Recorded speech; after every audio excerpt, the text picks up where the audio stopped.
berkaitan tentang Al-Isra' wal Mi'raj. Ini satu peristiwa penting dalam Islam. Al-Isra' artinya perjalanan malam. Bahkan dalam Al-Quran Allah SWT rakamkan satu surah yang dinamakan dengan surah Al-Isra', di mana Allah Subhanahu Wa Taala membuka surah itu dengan menyebut Subhanalladzi asra bi'abdihi lailan minal masjidil harami ilal masjidil aqsa alladzi barakna hawlahu linuriyahu min ayatina innahu huwas samiul basir. Allah Subhanahu Wa Taala membuka surah Isra' ini dengan menyebut Maha suci Allah, Maha suci Allah yang telah memperjalankan hambanya. Siapa hambanya di sini? Baginda Nabi sallallahu alaihi wasallam. Kerana itu kedudukan ataupun gelaran seorang hamba, gelaran hamba ini satu gelaran yang besar. Satu gelaran yang besar yang di mana di dalam ayat ini Allah memanggil Nabi sallallahu alaihi wasallam sebagai hamba. Kadang-kadang ada orang ni dia rasa macam hamba ni macam standard yang biasa-biasa. Dia tak nak jadi hamba, dia nak jadi lebih lagi daripada tu, nak jadi wali dan sebagainya. Sebenarnya kedudukan hamba, kalau seseorang itu boleh mencapai maqam ubudiyah, kedudukan sebagai seorang hamba di sisi Allah Subhanahu Wa Taala, itu adalah satu kedudukan yang sangat tinggi di sisi Allah Subhanahu Wa Taala. Allah nak kita jadi hamba Allah. Kalau kita berjaya menjadi hamba Allah, maka itu satu kedudukan yang mulia di sisi Allah Subhanahu Wa Taala. Daripada Masjidil Haram ke Masjidil Aqsa.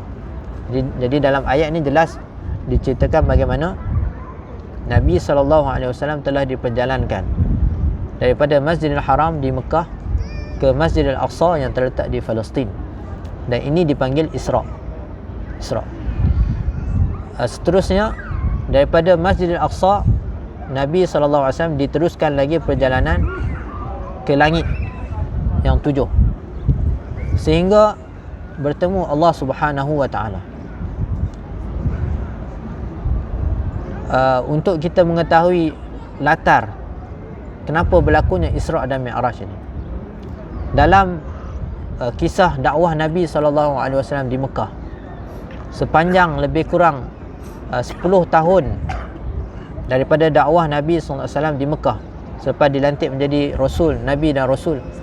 Dalam 10 tahun itu macam-macam tentangan yang Nabi SAW terima, sehinggalah pada tahun 10 kenabian Nabi SAW diuji dengan ujian yang sangat berat, iaitu bapa saudara Nabi SAW, Abu Talib, yang sangat kuat mempertahankan Nabi SAW, yang banyak memberikan, kita sebut dengan suaka politik kepada Nabi SAW.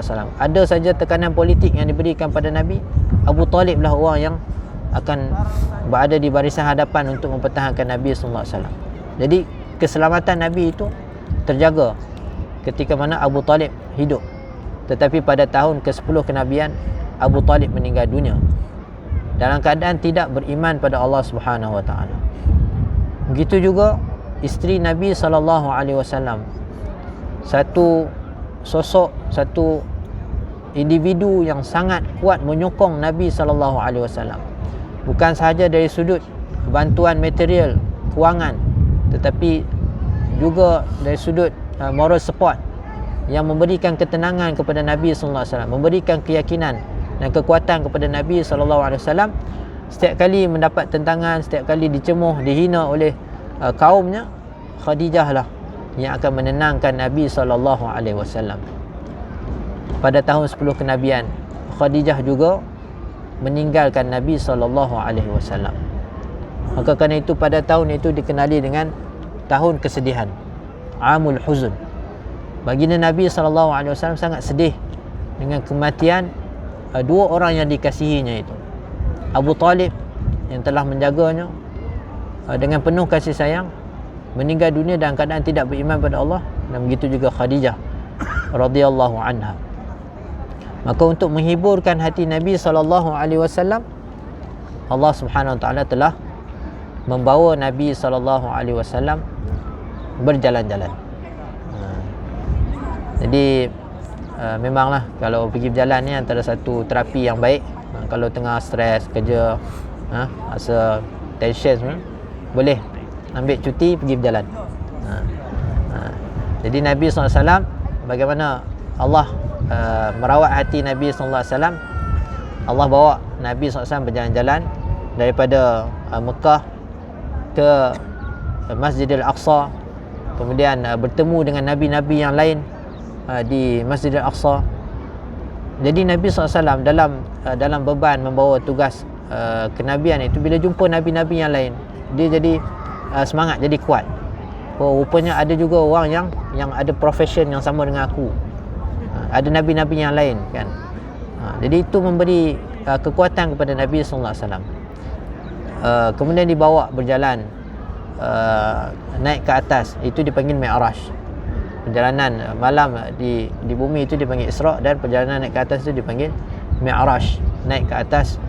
Dan yang lebih bermakna dalam perjalanan ini, apabila Nabi sallallahu alaihi wasallam bertemu dengan Allah Subhanahu wa taala, walaupun tidak secara terus, ada hijabnya, Allah Subhanahu wa taala telah memberikan satu anugerah, satu taklif, satu tugas yang juga anugerah, iaitu solat. Iaitu solat yang diberikan kepada Nabi sallallahu alaihi wasallam dan juga umat ini. Solat itu adalah cara bagaimana seorang hamba itu dapat berhubungan direct dengan Allah Subhanahu Wa Taala. Maka setelah adanya solat, melalui solatlah kita berhubung dengan Allah Subhanahu Wa Taala. Dalam solat kita bercakap dengan Allah Subhanahu Wa Taala. Bahkan dalam surah Al-Fatihah, salah satu rukun dalam solat ini, setiap kali kita membaca ayat-ayat dalam surah Al-Fatihah, dalam hadis qudsi, Allah bagi tahu, apabila hamba aku menyebut Alhamdulillahi Rabbil Alamin, maka Allah akan menjawab, hamba aku memuji aku. Bila kita menyebut Ar-Rahmanir Rahim, Allah kata, hamba aku memuja aku. Jadi kita sebut Maliki Yaumiddin, Allah kata, hamba aku mengagungkan aku.